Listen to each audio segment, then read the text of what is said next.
నువ్వు చెప్పింది నిజమే సాంబయ్య. కానీ నేను మంచి మనుషుల మనసులు మాత్రమే అర్థం చేసుకోగలను. నీలా ముంచే మనుషుల మనసులు నాకు అర్థం కావు.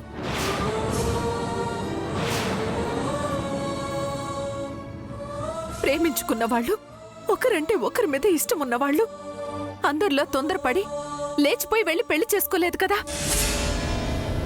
మన ముందే నిలబడి మన అంగీకారంతో పెళ్లి చేసుకున్నారు. వాళ్ల మీద పగ పెంచుకోవడం ఎంతవరకు కరెక్ట్ అంటావు చెప్పొద్దునా?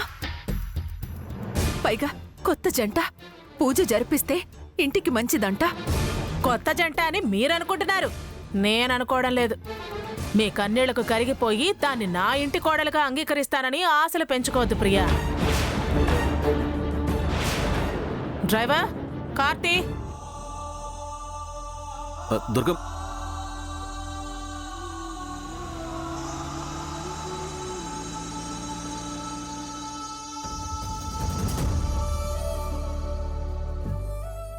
పదప్రియ.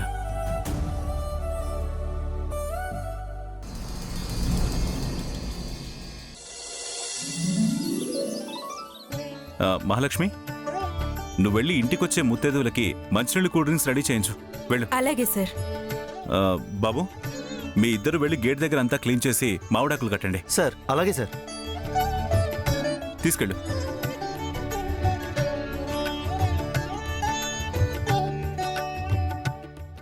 ఇదిగో అబ్బాయి, ఇవి కూడా తీసుకెళ్ళండి.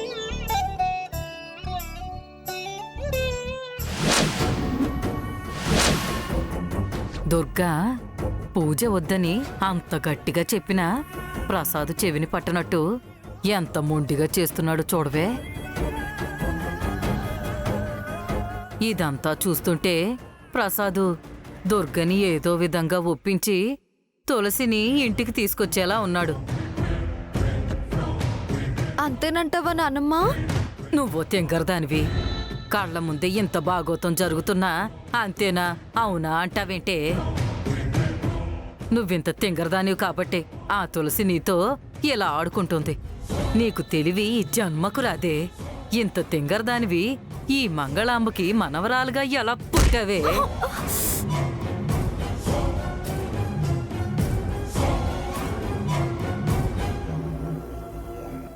ఏంటి మీరంతా అలా ఉన్నారు?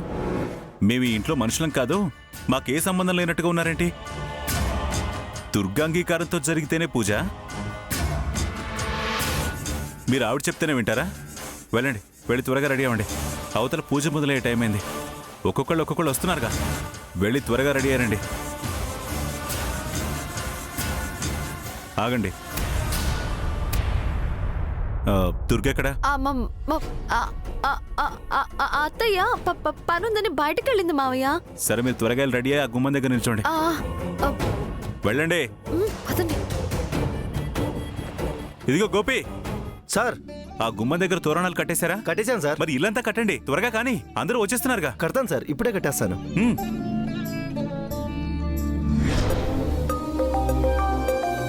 అవునరా, ఈ రెడ్ బోర్డర్ పైన ఉండాలా, ఈ గ్రీన్ బోర్డరా? గ్రీన్ అయినా ఓకే, రెడ్ అయినా ఓకే. రేయ్, పంచె అంచులేంటో మీకే తెలీదు, నాకు పంచె కడతారా? నువ్వేం డౌట్ పడాల్సిన పని లేదు, మేం పర్ఫెక్ట్గా కడతాం. కానీ ముందు ఈ అంచు తిరగాలా మడవాలా చెప్పరా? అసలు నాకే అంత తెలిస్తే మిమ్మల్ని ఎందుకు పంచె కట్టమంటానరా? మాకు కట్టడం వచ్చు, కానీ ఏది పైకో ఏది కిందకో, ఏది తిరగాలో ఏది మడవాలో తెలియట్లేదురా. సర్లే కానీ నువ్వేం వర్రీ అవ్వకు, మేము అలెక్స్ని అడిగి తెలుసుకుంటాంలే. లేకపోతే గూగుల్ సెర్చ్ చేస్తాం, యూట్యూబ్ ఫాలో అవుతాం, ఓకేనా?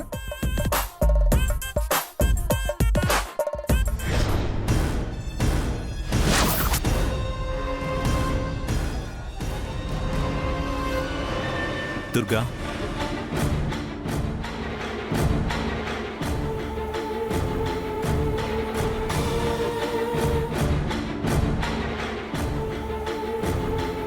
ఎందుకలా ఉన్నావు? ఒంట్లో బాలేదా? కావాలని అడగటం కాకపోతే నేనెందుకు ఇలా ఉన్నానో మీకు తెలీదా? కళ్ళల్లో తుమ్ము చల్లి కన్నీళ్ళు ఎందుకు వస్తున్నాయి అన్నట్టుంది మీ ప్రశ్న. దుర్గా, నాకు నచ్చని పని చేస్తూ ఎందుకు ఇలా ఉన్నావు అని అంటారేంటి? చూడు దుర్గా, పంతానికి కూడా ఒక హద్దుండాలి. మరీ తెగదాకా లాగుతూ అది ఏ అనర్థానికైనా దారితీయొచ్చు. పరువు గల వాళ్ళు 10 మంది అడిగే ప్రశ్నలకు సమాధానం చెప్పుకోలేక తలంచుకోవాల్సి వస్తుంది.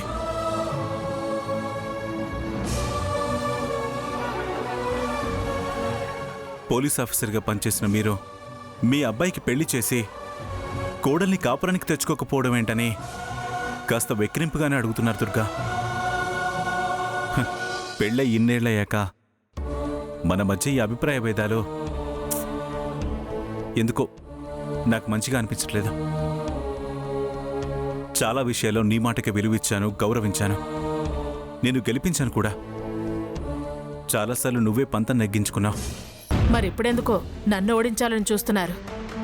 ఇది మన గెలుపోటముల సమస్య మాత్రమే కాదు దుర్గా, మన పిల్లల జీవితం. వాళ్ళ ప్రేమ గురించి, వాళ్ళ సంతోషాల గురించి.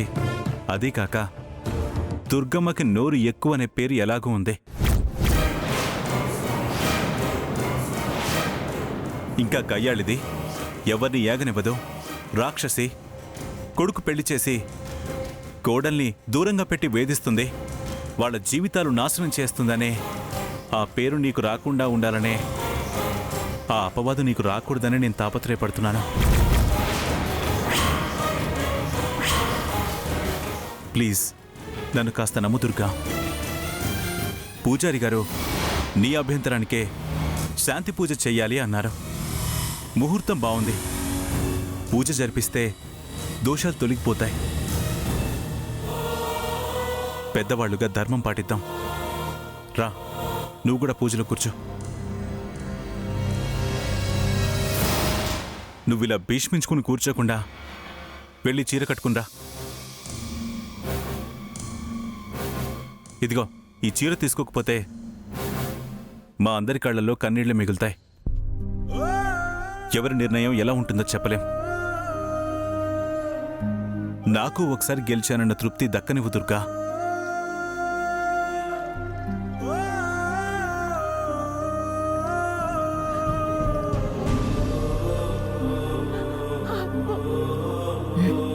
మాట్లాడవే. అక్క, బావగారు నేను చక్రబంధంలో ఇరికించినట్టుగా ఉన్నారు. ఇప్పుడు ఆ చీర కట్టుకుని పూజలో కూర్చుంటావా దుర్గా?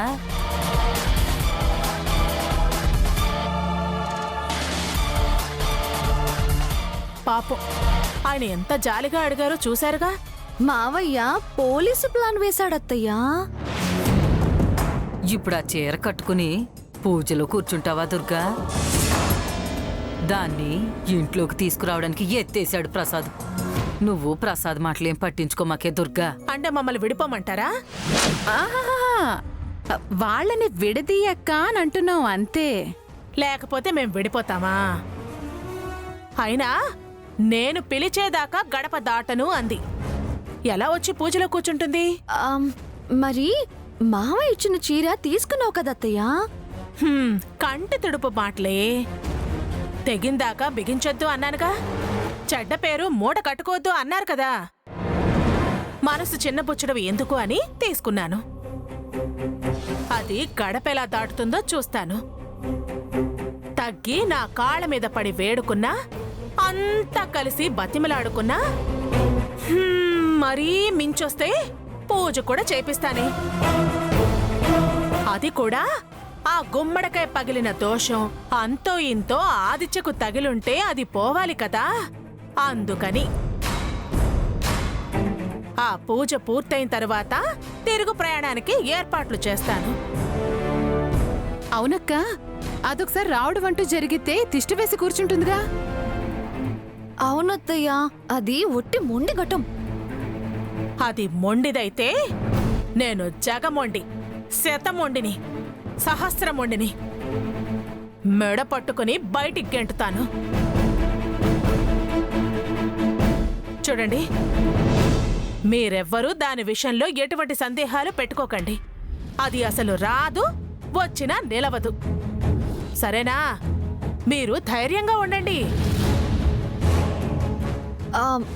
అలాగే అత్తయ్యా. మీరంతా ఈ తండ్రి కొడుకుల మీద దాని మీద ఓ కన్నేసి ఉంచండి. పూజ వంకన గూడు పుటానీలు ఏమైనా చేస్తారేమో చూడండి.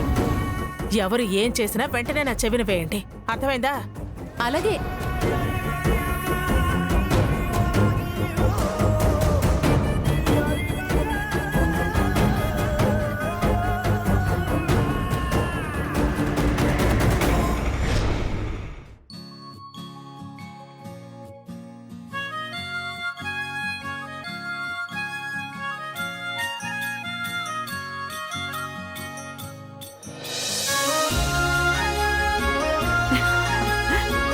తులసి, ఈ సారీలో నువ్వు కుందన బొమ్మలా ఉన్నావు.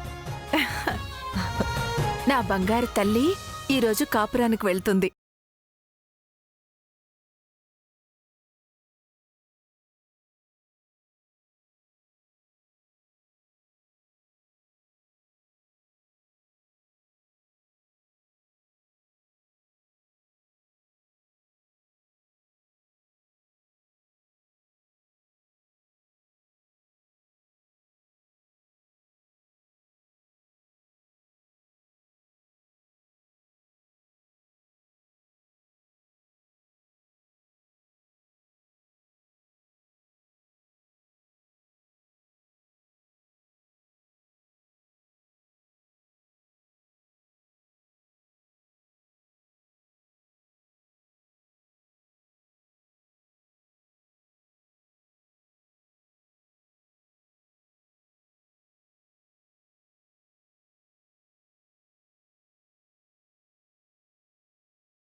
అదే బాధగా ఉంది.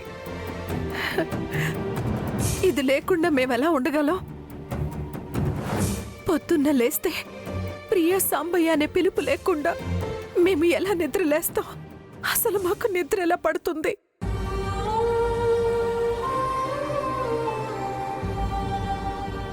అదేంటమ్మా, ఎన్ని రోజులు అత్తగారింటికి వెళ్ళలేదు అని కళ్ళలో నీళ్లు పెట్టుకున్నావు, ఇప్పుడు వెళుతున్నానని కళ్ళలో నీళ్లు పెట్టుకుంటున్నావు. తప్పదు. కన్నవాళ్ళకి అప్పగింతలప్పుడు బాధ అనేది సహజం. నేనెక్కడికి వెళుతున్నానమ్మా? ఇంటి పక్కనే కదా. పైగా మీరెప్పుడూ అంటూ ఉంటారు, నాకు అదైనా పుట్టిళ్లే ఇదైనా పుట్టిళ్లే అని. నేను పరా ఇంటికి వెళ్ళడం లేదు కదా, నీ పుట్టింటికే వెళుతున్నాను. మీ అన్నయ్య ఇంటికే వెళుతున్నానమ్మా. ఈ రెండు కుటుంబాలు కలవడం కోసమే కదా నేను బావని పెళ్లి చేసుకుంది. ఇప్పుడు ఆ రోజు వచ్చింది, మనం అందరం కలుస్తున్నాం. నేను అక్కడున్నా ఇక్కడున్నట్టే, ఇక్కడున్నా అక్కడున్నట్టే కదా. పొద్దున్నే లేస్తే నిన్ను చూడకుండా, నీ మొహం చూడకుండా నేను ఉండగలనా? పేరుకే ఆ ఇంటి కోడలైనా ఈ ఇంటి కూతుర్నే కదా.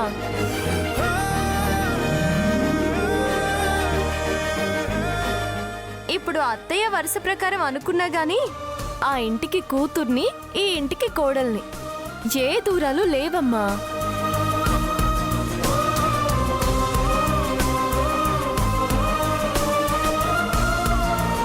అయినా మనకి మనసు నిండా ప్రేమలున్నప్పుడు దూరాలు ఎక్కడి నుంచి వస్తాయి?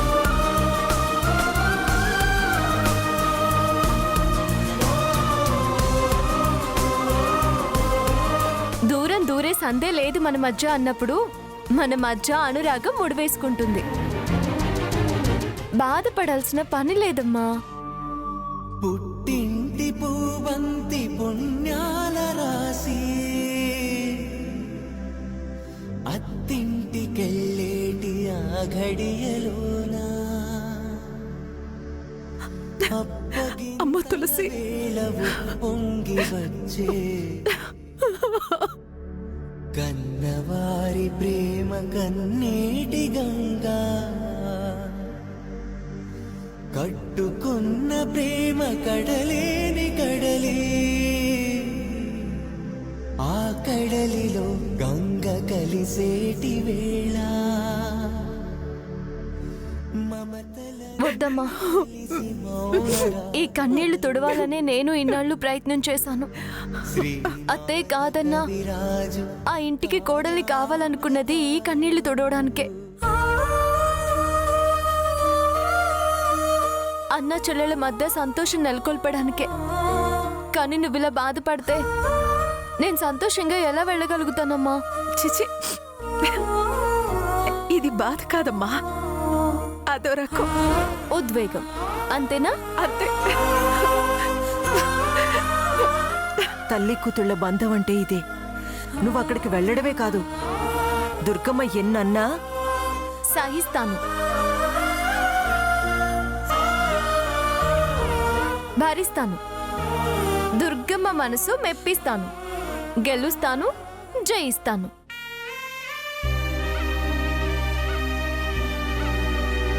ఆ ఇంటి కోడలిగా పరువు గౌరవం పెంచుతాను. పుట్టింటికి అత్తింటికి గౌరవం తెచ్చే పనే గాని ఈ తులసి ఎలాంటి తప్పు చేయదు అని నిరూపిస్తాను. ఆవిడ నిన్ను ఎన్ని ఇబ్బందులు పెట్టినా ఆ గడప దాటి ఈ ఇంటి గడప తొక్కను. ఇంక నా జీవితం అక్కడే ఆదిత్య భార్యగానే కొనసాగుతుంది.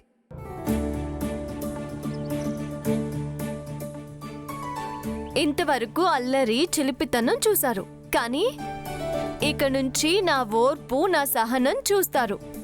శభాష్ తులసి అని మీరే మెచ్చుకుంటారు. అమ్మ తులసి,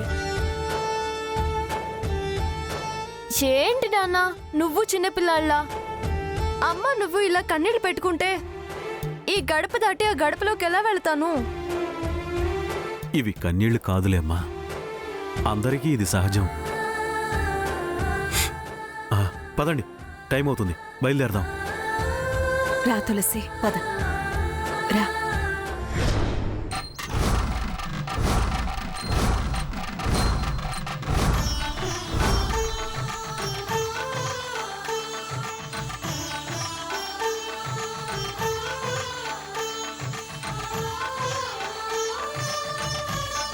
పద నాన్న. రారా. వీడికి ఎక్కడలేని ఆరాటం ఎక్కువైపోయింది. అది ఎలా వస్తుందో నేను చూస్తాను.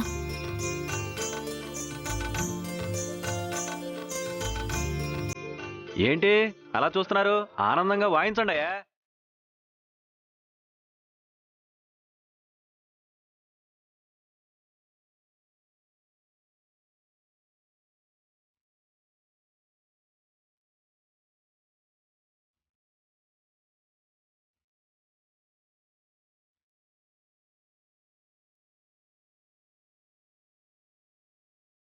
చేరాలి చేరాలి చేరాలి చేరాలి రాధమ్మ ఇంటికి, చేరాలి చేరాలి చేరాలి చేరాలి చేరాలి చేరాలి చేరాలి చేరాలి రాధమ్మ ఇంటికి, చేరాలి చేరాలి చేరాలి చేరాలి రాధమ్మ ఇంటికి. జిలిబిలి రాధ తానే కృష్ణుని సగమాయే, నకశిక పర్యంతం ఆమెకు గుబులాయే, వలపుల రాధ యదా వణికి వణికిపోయే. చేరాలి చేరాలి చేరాలి చేరాలి చేరాలి చేరాలి చేరాలి చేరాలి రాధమ్మ ఇంటికి, చేరాలి చేరాలి చేరాలి చేరాలి.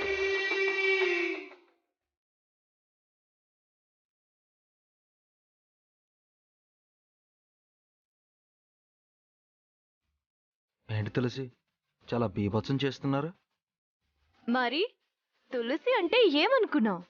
తులసి అడిగేస్తే మాస్, తులసి స్టెప్ వేస్తే మాస్, తులసి అలా నడిచొస్తే మాస్.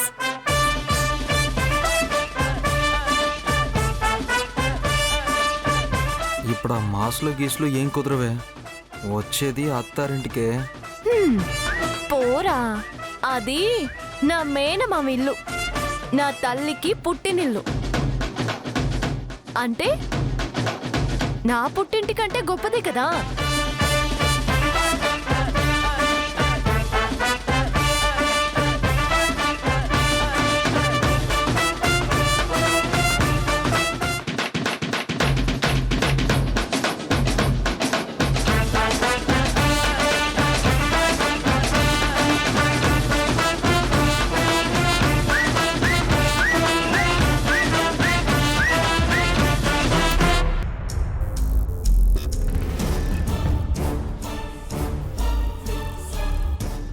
అసలు ఏంటిదంతా? 16 రోజుల పండగ అయిపోయింది కదా, ఇంకా ఈ రెండిళ్ల మధ్య ఏ శుభకార్యాలు చేసుకుంటున్నారో.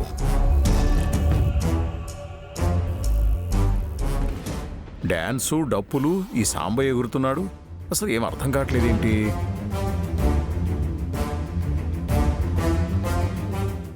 మన అమ్మాయిని మనం తీసుకెళ్దాం, మనకెందుకు వచ్చిన గొడవ.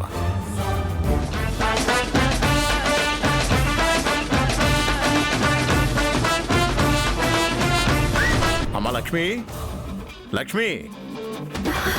నాన్నా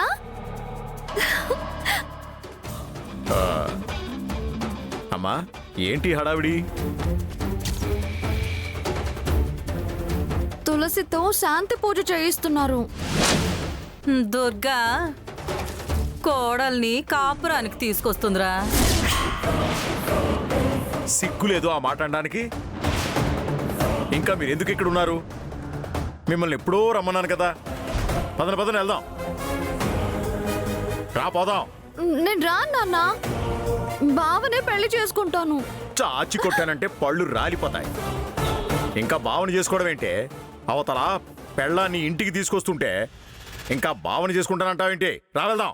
నరసింహ, ముందా చెయ్యొద్దులు. నువ్వెవరమ్మా నా కూతురు చెయ్యి వదులు అనడానికి? అసలు నువ్వెవరు?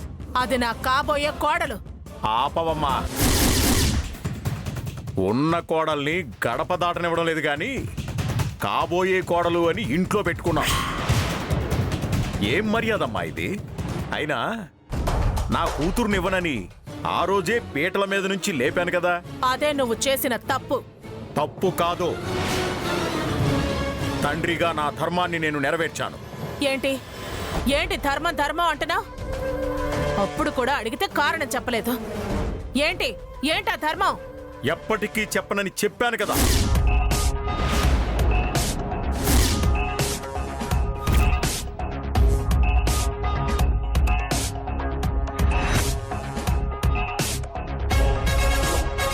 చెప్పకుండా దాన్ని తీసుకెళ్తే మర్యాద తక్కదు. నువ్వెవరమ్మా నా మర్యాద తెచ్చడానికి? నా కూతుర్ని పెళ్ళైన నీ కొడుక్కిస్తానంటావు. నీకు మర్యాద ఉందా? ఆల్రెడీ వాళ్ళిద్దరూ ప్రేమించుకున్నారు. వాళ్ళ మధ్య దీనిని పెట్టడం మర్యాదగా ఉందా? ఆ తులసి ఈ ఇంటికి రావడం నీ ఒక్కదానికే ఇష్టం లేదు. నీ కొడుక్కి ఇష్టమే, నీ భర్తకి ఇష్టమే, వాళ్ళ తల్లిదండ్రులకి ఇష్టమే. నువ్వు ఒక్కదానివి అడ్డుకొని ఏం చేస్తావమ్మా?